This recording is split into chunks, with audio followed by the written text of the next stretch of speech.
Hi guys, it's Chris at Cork and Crown, back in my cider shed with some more cider to try. And it's two ciders today.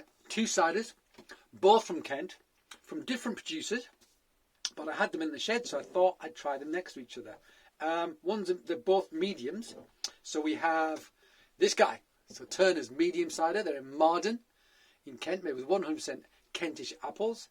And the other one, Nightingales, also in Kent. These guys are closer to Tenterden though, so a bit further east than these guys. And this is a single varietal, Discovery, also medium. So a blend, champagne yeast, wild yeast, single varietal blend. So yeah, so kind of the same but quite different actually. The same in terms of location, same part of the world, but quite different in terms of what they've done. Different yeast, different apples in terms of one single variety, one isn't. So which one should we open first? I think I'm going to try let's try the blend first, and then the single varietal. Let's go to Turner's first. Going back down to Turner's tomorrow to pick some more stuff up. That's nice. It's nice to be so close to a producer, because I'm in South East London. I mean, basically this would have been Kent until relatively recently. Now it's part of London, but I think traditionally this was part of Kent. Pop. Let's pour it out. We can't see what it looks like already because it's in a clay bottle. Something I really like about Turner's is the carbonation. Look at that beautiful head. It's almost like Belgian lace, that kind of thing, which is the name of the carbonation, the heads you get on Belgian beers get from sort of almost lace around the side of the glass, called Belgian lace. It's almost got a thing like that. Yeah, that cream soda texture, which I've mentioned before, which I really like. So this is pale, very pale. A slight pink hue to it, I want to say. Just a slight pink hue to it. But yeah, it's a blend of all eating apples, I think. All dessert eating apples. Maybe there's some cookers in there or something, but I think basically it's mainly eating apples. But he did mention that he does have some cookers that he ferments out as well. So maybe he uses those to blend for acidity, probably. Same way that a traditional cider maker would use like Fox Whelp or Browns or something. So yeah, there you go. Unfiltered. Can't remember how he sweetened it though. I can't remember how he sweetened it. Did he pasteurise it? I mean, it doesn't look. It's not filtered, so one has to assume it's. And it doesn't bottle condition. I don't think so. One assumes it's pasteurised. I can't remember. Wow, what a smell on that! 5%. Wonderfully sweet and aromatic. That apple floral. I mean. It smells like a wonderfully ripe eating apple, I have to say. Yeah. Light, fresh, floral, appley. Smells like it's going to be sweet. Got a tweet there. You're welcome. Yeah. Almost smells pear-like. Let's try it.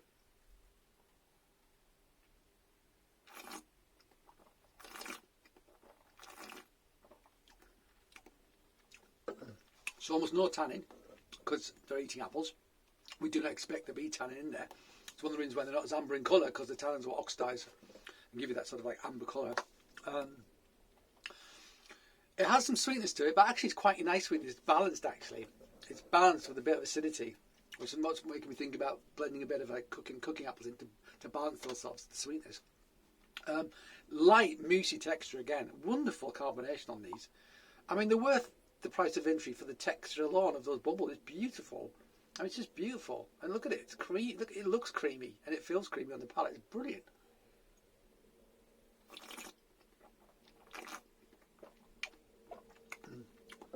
Yes, there's sweetness, but it's not a cloying sweetness. It's balanced by nice acidity as well. It doesn't feel like, you know, one of these ciders made from concentrates, kind of sickly sweet and cloying. I have a sweet tooth, as I always say, but I can't drink those. This is very pleasant. It tastes like a really beautiful apple. It's got like almost like a rose character to it as well, which is very nice. Makes me think like it was like Turkish delight or something, which I like very much. I love Turkish delight. Yeah, very, very pleasant indeed. Very pleasant indeed. If you like dry cider, you're not going to like this. But if you like a bit of sweetness in your cider, you're definitely going to like this. And it's so much more delicious than than a commercial sweet cider.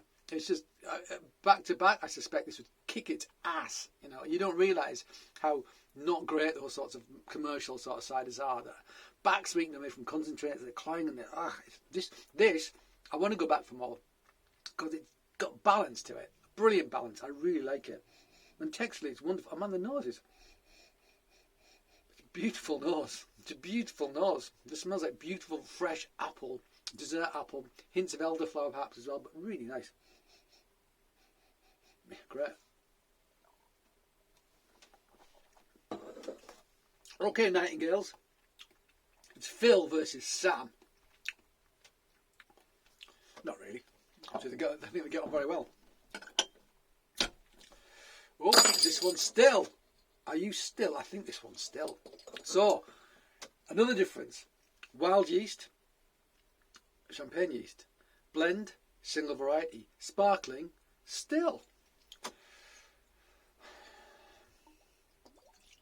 So I see this Discovery's obviously got a slight pink hue to it. It's beautiful. It's got a pale gold, but there's definitely a pinkish hue to that, which is very pleasant on the eye. They both had that actually. Very nice. Very nice. I wonder if they've got the same apple violet that's giving that colour. I wonder if that's got Discovery in it actually, the turners. Wouldn't surprise me if it did, to be perfectly honest. So there you go.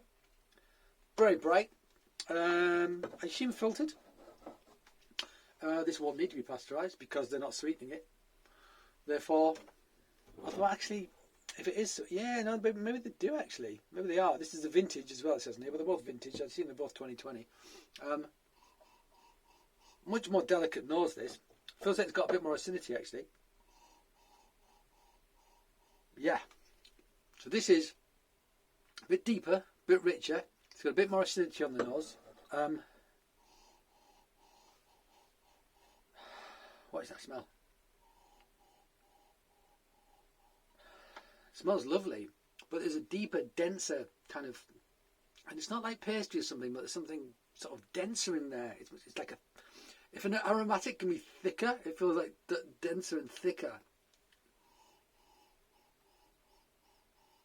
So it smells like there's a sweetness. It's also got the kind of almost a floral character to it, but there's more acidity I'm getting on the nose with this one. And it feels a bit more intense. It smells like something savoury. That's what's confusing me. It made me think like something in the mouth made me think like noodles or something like that. It sounds bizarre, which is why I'm spending so long thinking, like smelling it, because I'm thinking it's not that. I can't say that out loud, but it's made me think of like noodles, like Chinese, something like that, which is a great smell, but just so out of place in this context that my brain's going haywire. All right, let's try it.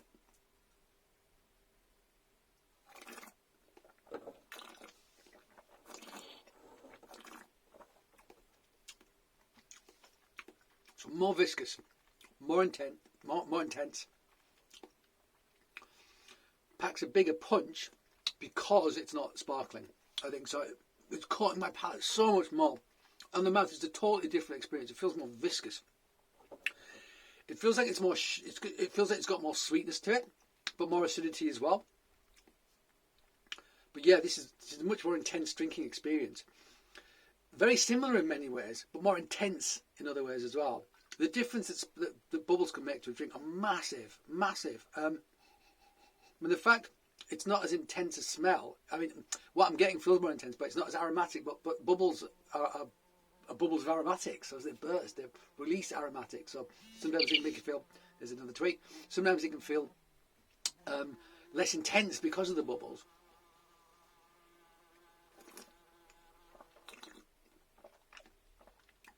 Yeah. This one almost feels like it's got some tannin as well. Just a hint. Sharp acidity on the back end. Almost like a mango sharp acidity on the back end. Rich dessert apple on the palate. Really nice. These are both really good. These are both really good and totally different. This one feels drier. I think because it's got a bigger blast of acidity, which is offsetting that sweetness even more. Even though I think there's more sugar in this, it's got more bold acidity, which is balancing out that sugar.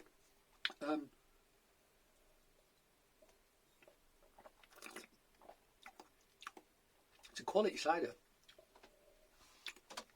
It's a quality cider. They both are actually. They're just different. They're just different, but they're both great. Yeah, it's got that sort of Turkish delight aromatic or something, which is really nice.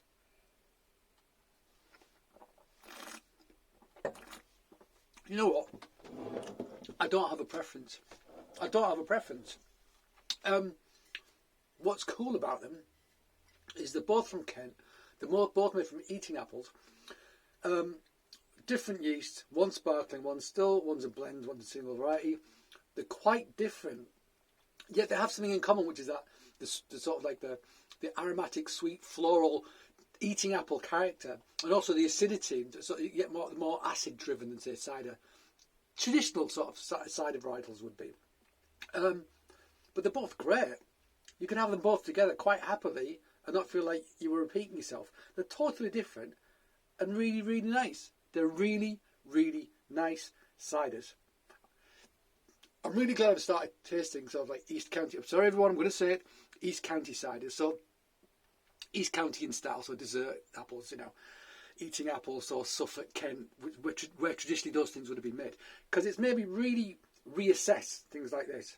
And I have to say, compared to like commercial ciders, which tend to be made from dessert apples and eating apples, which is where my prejudice comes from, even though they're from concentrates, they taste nothing like these. Are totally different. You can tell there's a qualitative difference between what these guys are doing and to what big producers are doing.